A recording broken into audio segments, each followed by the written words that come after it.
வேற இந்த மரம் தேவதாரு விருட்சம் இல்லை, ஒலிவ மரம் இல்லை. ஐடா மிஸ் சொன்னாங்க. நாங்கள் 2 பேரும் உட்காந்து டிஸ்கஸ் பண்ணோம். அதனால் ஐடா மிஸ்டமாக வேதாகமத்திலிருந்து யாத்திராகமம் 25வது அதிகாரம் 1வது வசனத்தை பார்ப்போம்.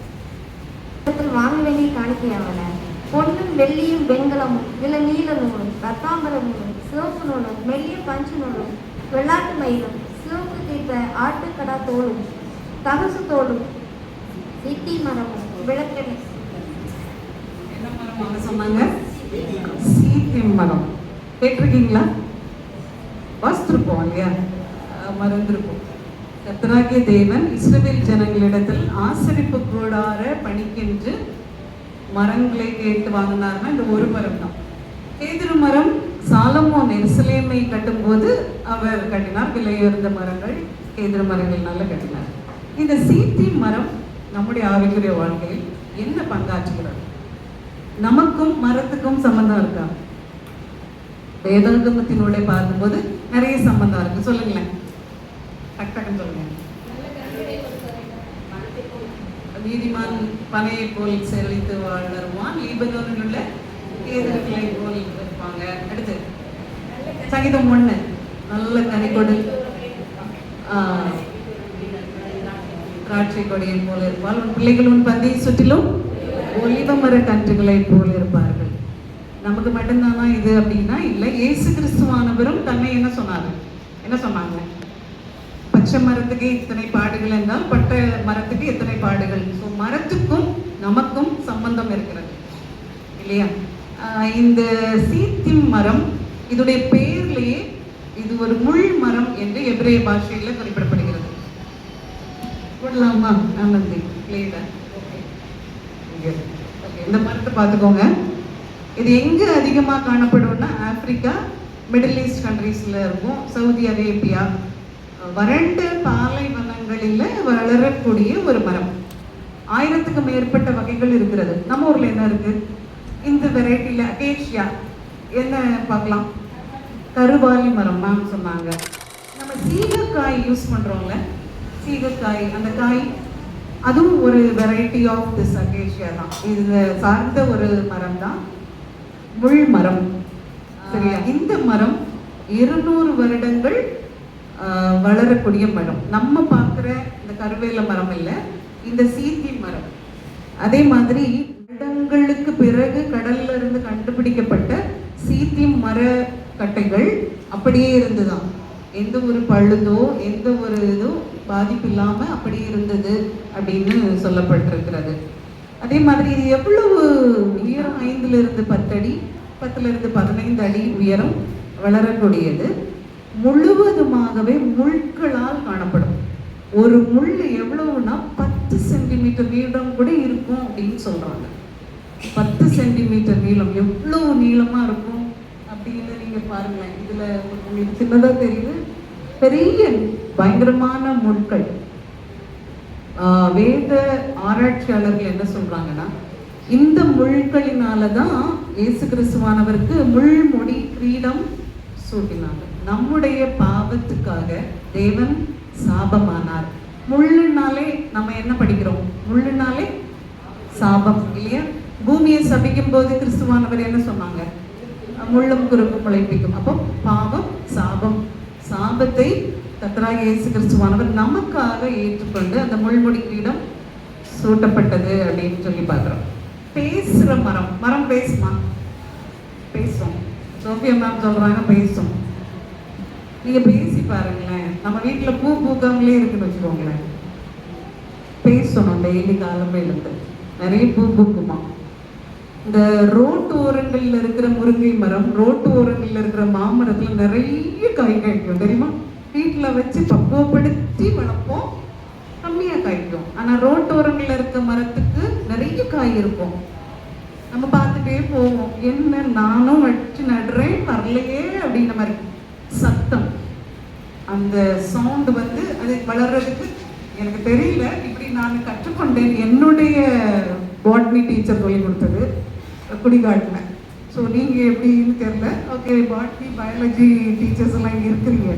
ஓகே, அதே மாதிரி தான் இந்த மாடு பால் கறக்கும் போது சொல்லுவாங்க பாட்டு பாடணும், நிறைய பால் சுரக்கும் இருக்கலாம். ஓகே, சரி. கோவிட் டைமில் ஸ்கூலில் இருந்த மாமரங்கள்லாம் காய்க்கல, பூக்கல. அப்போ அந்த டீச்சர்ஸ் என்ன சொன்னாங்கன்னா, மேம் குழந்தைங்களுடைய சத்தம் கேட்காதனால தான் என்னது பூக்கள் காய்க்கல அப்படின்னு சொன்னாங்க. எவ்வளோ தூரம் உண்மைன்னு தெரியல. ஓகே, இந்த மரம் பேசும். இது ஒரே ஒரு மரம் தான் பேசுமா. எப்படி பேசும்? ஒட்டகச்சிவிங்கி வந்து இந்த மரத்தினுடைய இலைகளை சாப்பிட என்ன செய்யும், வரும். அது சாப்பிடும்போது அந்த மரம் என்ன ஃபீல் பண்ணோம்னா, என்னை யாரோ அட்டாக் பண்ண வராங்க அப்படின்னு சொல்லி ஒரு திரவத்தை, ஒரு என்சைம், ஒரு திரவம் அதுல இருந்து சுரந்து பீச்சி அடிக்குமா.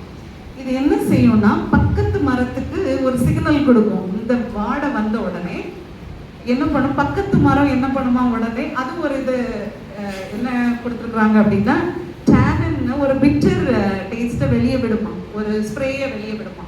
அப்போ இந்த ஒட்டகச்சிவிங்கி இதில் சாப்பிட்டுட்டு ஒரு கெட்ட வாடை வருது அப்படின்னு சொல்லி பக்கத்து மரத்துக்கு போகும். அங்கே அந்த வாடையை தாண்டி அப்படி போயிட்டே இருக்குமா. ஒட்டகச்சிவிங்கி நீங்கள் ஃபிலிம்ஸ்லாம் பார்த்தீங்கன்னா ஒரே இடத்துல இருந்து நேரம் சாப்பிடாது, மாறி மாறி போயிட்டு இருக்கும். பார்த்துருக்கீங்களா?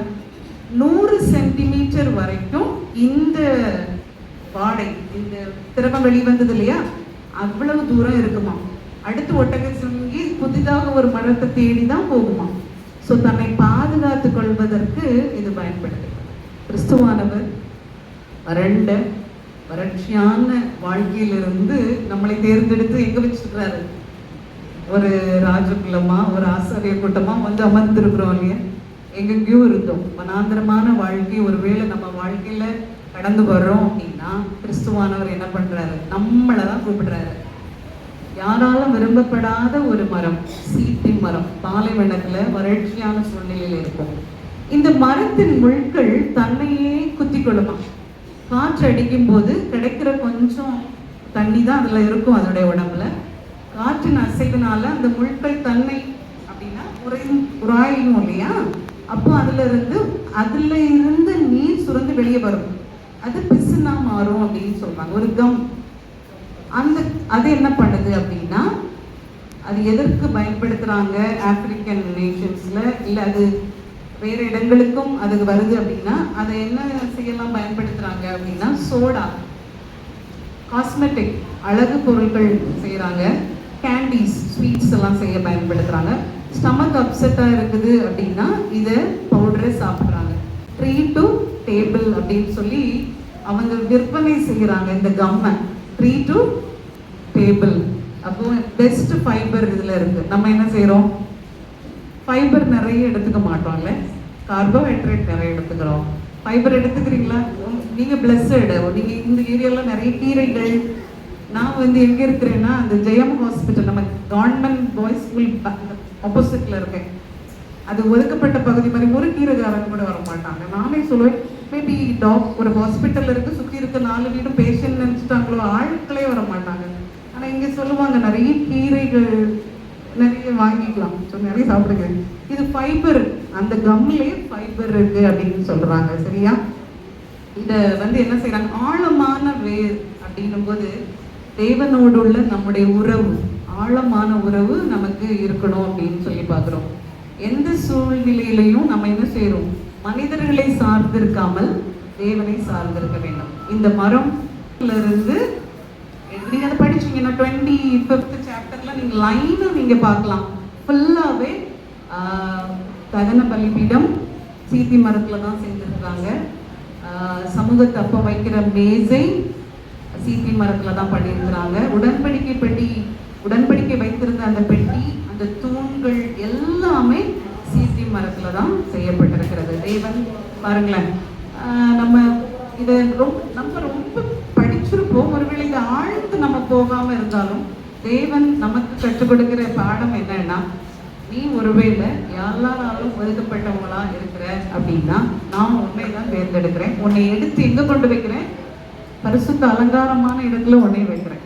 இதுல இருந்துட்டு நீ என்ன பண்ணக்கூடாது, வெளி உலகத்தை சார்ந்து வாழக்கூடாது, என்னை மட்டுமே சார்ந்து இருக்கணும். ஏன்னா நான் உன்னைய வெளிப்புறத்துல வைத்திருக்கிறேன், பரிசுத்த ஸ்தலத்திலையும் வைத்து அழகு பார்க்கிறேன், மகா பரிசுத்த ஸ்தலத்திலையும் வைத்து நம்மளை அழகு பார்க்கிற தேவன் அப்படின்னு சொல்லி பார்க்கிறோம். தேவன் நமக்கு கொடுத்த இந்த சத்தியம் சீத்தி மரத்தை கொண்டு நாம் என்ன செய்வோம்? தேவனை சார்ந்து வாழ்வோம். தேவன் நம்மை அழைத்திருக்கிறார். அந்த அழைப்புக்கு பாத்திரமாக எப்படி இந்த சீத்தி மரம் பரிசுத்த கூடத்தை அலங்கரித்ததோ அதே மாதிரி நாம அழைக்கப்பட்ட நாம இந்த உலகத்துக்கானவர்கள் அல்ல, நாம் பரம காணானுக்கானவர்கள் என்பதை உணர்ந்து நாம் வாழ்வோம்.